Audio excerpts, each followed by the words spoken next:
Welcome to Nevada Newsmakers. On the program today, the topic is that old devil weed, marijuana. Jim Denton has the rundown.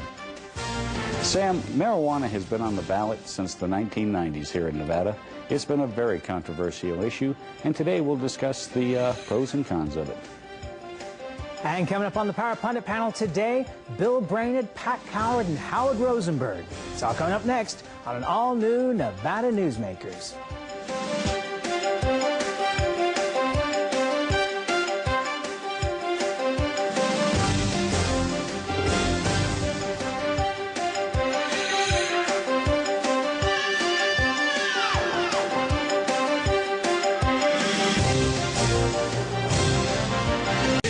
Nevada Newsmakers with host Sam Shad, a no-holds-barred political forum. Now, from the Nevada Newsmakers broadcast headquarters, here is Sam Shad. We're looking forward to a very interesting debate on the program today. Our guests are Neil Levine, he's the campaign manager for the Committee to Regulate and Control Marijuana, and Dick Gammack, who's the Washoe County District Attorney. Welcome to you all. Go ahead, Jim. Neil, I have a question for you. First of all, thank you for coming on the show. Thank you for having me. Marijuana has been on the ballot in the state a number of times that I can think of. It passed, medical marijuana passed in the early 90s. You have been on the ballot here once where you were soundly rejected in 2002. You didn't qualify for the ballot in 2004. Why are you back? Well, the initiative this time around is a different initiative than 2002. There's a lot more sensible safeguards built in. Basically what we're saying is our current marijuana laws don't work.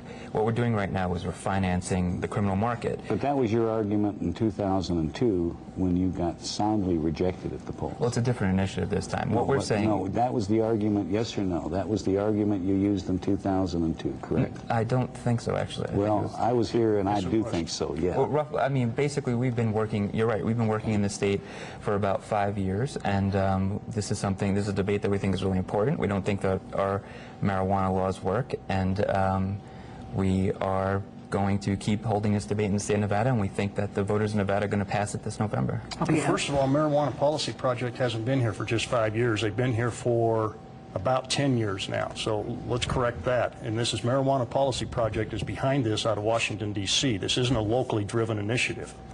Marijuana Policy Project's actually only been in existence for about 11 years, but Marijuana Policy Project is our parent group. But CRCM, our ballot action group, is a Nevada-based organization charged with passing this initiative in November. The majority of your money, the last couple of times that you have gone out, whether it was to finance signatures or whether it was to pass a campaign that was primarily run with television advertising, the majority of your dollars have come from out of state, correct? Like any campaign, we are completely dependent on the generosity of individual donors. Well, yeah, but those individual donors didn't come from the state of Nevada, for the most part, did they? So far in this campaign, we've had hundreds of Nevadans who have donated to our campaign. Talking about your prior yes. campaigns. So, I'm just asking about your prior campaigns. We fundraise nationally, that's correct. Okay.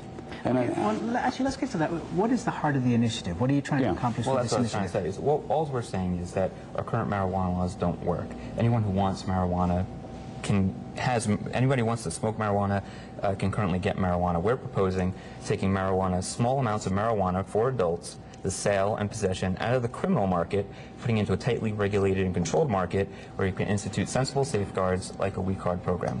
The initiative also increases the penalty. It doubles the penalty for anybody who gives or sells marijuana to a minor, and it doubles the penalty for anybody who kills someone while driving under the influence of alcohol, marijuana, or any other drug. I actually, excuse me a second, Sam, I actually think those are good reasons to do a lot of things, okay? Whether I believe that those are good reasons to pass marijuana or up to question.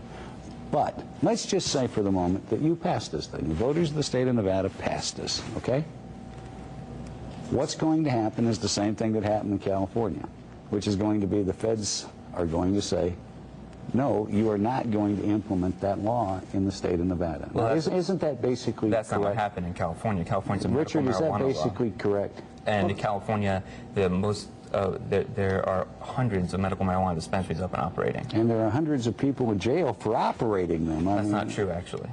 Now we're back into let's confuse the whole issue again. We're not talking medical marijuana here today. Medical marijuana has nothing to do with this, and there is no such thing as medical marijuana. The AMA and the FDA have not approved it. It is not it's still a drug is a drug is a drug is marijuana. Is marijuana. So let's get that off the table. Medical We're talking marijuana about exists the in Nevada under proposition. state law. We're talking about the proposition for legalizing marijuana. Well, what happens, Dick, if it passes? The federal law is still in place. Right, and so what will happen is it will not be legal to buy or sell marijuana in the state of Nevada. The federal law is still in Essentially place, correct? and the drug czars told us they will continue to enforce that. Which is what they're doing in California, Yes. correct? And the state of Nevada has had a medical marijuana law. You know, they said the sky's going to fall. The feds are going to come in with a medical marijuana law passed in the state of Nevada in 2000, and that hasn't happened. There's about 1,000 patients in the program, and it's up and functioning perfectly well. But the ridiculous thing is that it's not legal for people to actually go and purchase 99% of all marijuana arrests are made on the state level. So a state law effectively does protect the medical marijuana laws. And he's right. We're not talking about medical marijuana. We are talking about taxation and regulation of marijuana. But because 99% of all marijuana arrests are basically made on the state level, a state law can protect people on that level. Where in this country have you gotten this initiative passed successfully statewide?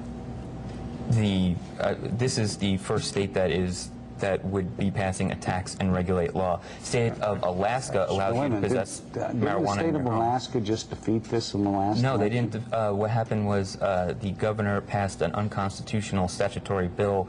There's a constitutional ruling in Alaska that protects possession of marijuana in the home as a matter of privacy. They passed a statutory Did law, the and the voters not courts vote on just this in threw it Alaska a out. couple of years ago? It was and a different. defeated it? It's a different initiative than Was we're it a talking about. marijuana initiative? Yeah, well, there was a there was a marijuana initiative in Alaska. There was a defeated, marijuana correct? initiative in Did they not- Denver that passed, and that was that's a the different city of initiative Des- too. It's apples and That's oranges. the city of Denver. It also was But we're defeated- talking about the state of Nevada. Okay. And in Okay, the all state right, of Nevada. gentlemen, we're all talking over each other. Let's take a break. We'll take a breather. We'll be right back on Nevada Newsmakers after this.